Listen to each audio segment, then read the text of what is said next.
Hi there guys, in this video I will show you how to change language in Pinterest application on phone.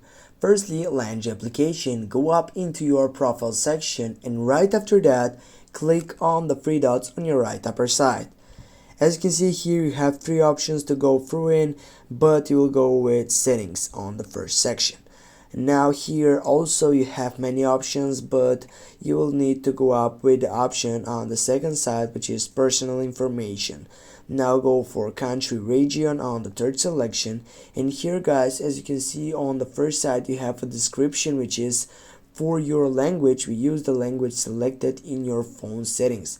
Now for example, if you set up here sync up for a language, you need to go up into your settings on your phone and change up to get up right here on your Pinterest application. Thanks for watching. Don't forget to hit that like and share the video. See you soon and have a nice day.